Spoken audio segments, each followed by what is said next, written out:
హైదరాబాద్ పేలుళ్ల కేసులో సంచలన విషయాలు బయటకొస్తున్నాయి. మానవ బాంబుగా మారి సిటీలో పలు చోట్ల పేలుళ్లకు కుట్ర చేసినట్లు విచారణలో తేలింది.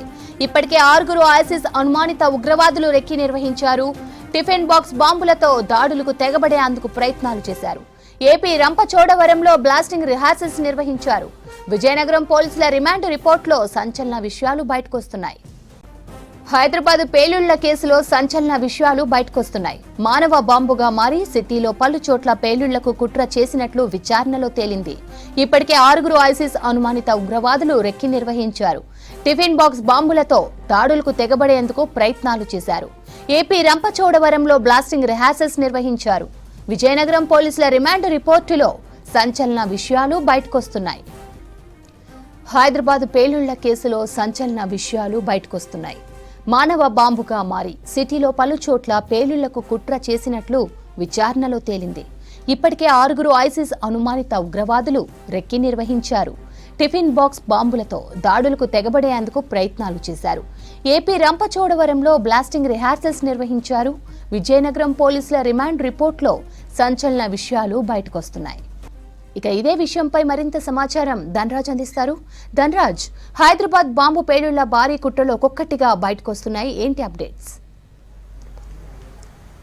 రవంతి, హైదరాబాద్లో బాంబు పేలుళ్ల కుట్రలో సంచలనమైనటువంటి విషయాలు వెలుగు చూస్తూనే ఉన్నాయి. అయితే హైదరాబాద్ కేంద్రంగాను పెద్ద ఎత్తున విధ్వంస రచన చేసేందుకు గాను AHIM సంబంధించి ఆల్ హిందూ ఇత్తేదుల్ ముస్లింకి సంబంధించినటువంటి ఒక పేరుతోటి కూడా ఉగ్రవాదకు సంబంధించినటువంటి నెట్వర్క్లో పెద్ద ఎత్తున సిరాజ్, అంటే విజయనగరం చెందినటువంటి సిరాజ్ కావచ్చు, అదేవిధంగా హైదరాబాద్ చెందినటువంటి సమీర్, ఇద్దరు కలిసి కూడా మానవ బాంబులుగా కూడా ఏర్పడి పెద్ద ఎత్తున హైదరాబాద్లో పేలుళ్లకు కుట్ర చేశారనే విషయాలు కూడా వెల్లడయ్యాయి. అంటే వీళ్ళ ప్లాన్ చూసినట్టయితే చాలా వరకు భారీ ఎత్తున ప్లాన్ చేశారు.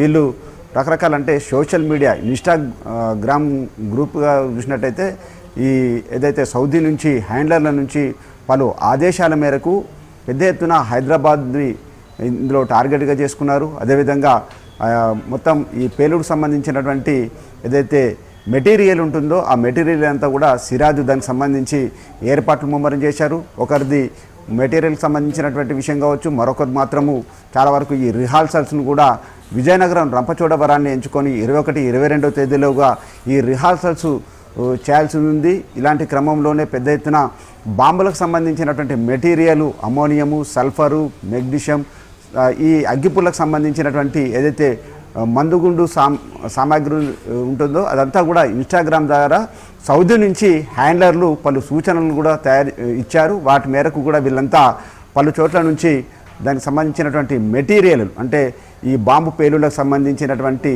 పదార్థాలన్నింటిని కూడా సేకరించి ఆ తర్వాత విజయనగరంలో సిరాజ్ దాన్ని నిల్వ చేయడం జరిగింది. ఆ తర్వాత వీళ్ళ మాస్టర్ ప్లాన్ ప్రకారం చూసినట్టయితే కూడా ఇందులో ఏపీతో పాటుగాను, అదేవిధంగా హైదరాబాద్ చెందినటువంటి సమీర్తో పాటు కర్ణాటక, మహారాష్ట్రకు చెందినటువంటి మరో 4 కూడా ఇందులో ఇన్వాల్వ్మెంట్ అయ్యారు. మొత్తం మీద చూసినట్టయితే అహిం సంబంధించి ఆల్ హిందూ ఇత్తేదుల్ ముస్లింకి సంబంధించినటువంటి గ్రూప్గా ఏర్పడ్డటువంటి ఈ గ్రూప్ను మొత్తం సౌదీ హ్యాండ్లర్లంతా కూడా మానిటరింగ్ చేస్తున్నారు. వాళ్ళు ఆదేశాలు ఇస్తున్నారు. ఆ సూచనల మేరకు ఏపీ, తెలంగాణకు సంబంధించిన ప్రాంతాలలో పెద్ద ఎత్తున విధ్వంస రచన కుట్ర చేశారు. మొత్తం మీద కౌంటర్ ఇంటెలిజెన్స్ పోలీసులు దీన్ని కుట్ర భగ్నం చేయడంతో కూడా మొత్తం మీద ఈ కుట్రలో దాగి ఉన్నటువంటి ప్రధాన పాత్రదారులు, సూత్రధారులు ఎవరైనా విషయాలపైననే ఇప్పటికే విజయనగరం పోలీసుల నుంచి నేషనల్ ఇన్వెస్టిగేషన్ ఏజెన్సీ పలు వివరాలను, ఆధారాలను అన్నింటినీ కూడా రాబట్టగలిగింది. రిమాండ్లో సంచలనమైనటువంటి విషయాలను పేర్కొంది. ఆ తర్వాత సిరాజు, సమీర్లను ఇద్దరిని కస్టడీకి తీసుకొని విచారించేందుకు గాను ఇప్పటికే కస్టడీకి సంబంధించినటువంటి పిటిషన్ కూడా వేశారు. మొత్తం మీద ఈ ఇద్దరిని కస్టడీకి విచారించినట్టయితే మరికొన్ని సంచలనమైనటువంటి విషయాలు కూడా బయటపడే అవకాశం ఉందని ఇటు నేషనల్ ఇన్వెస్టిగేషన్ ఏజెన్సీ భావిస్తుంది. ఇక ఇప్పటి వరకు చూసినట్టయితే సమీరు, ఈ సిరాజ్ చూసినట్టయితే కూడా ఇప్పటివరకు అంటే ఇంజనీరింగ్ పూర్తి చేసినటువంటి సిరాజ్ కావచ్చు, అదేవిధంగా ఇక్కడ హైదరాబాదులో లిఫ్ట్ పనులు చేసినటువంటి సమీర్ ఇద్దరూ కలిసి ఎక్కడెక్కడ బాంబు పేలుళ్లకు కుట్రలకు పాల్పడ్డారనే విషయంపైన వీళ్ళు మానవ బాంబులుగా ఎలా తయారవ్వాలనుకున్నారు, ఏ టార్గెట్ని ఎంచుకున్నారు అనే విషయాలపైన ప్రధానంగా నేషనల్ ఇన్వెస్టిగేషన్ దృష్టి సారిస్తుంది. ఆ కోణంలో కూడా పలు అంశాలపైన కూడా ఇప్పటికే వాళ్ళు సేకరించినటువంటి ఆధారాలపైన ఇన్వెస్టిగేషన్ కొనసాగుతూ ఉంది. స్రవంతి.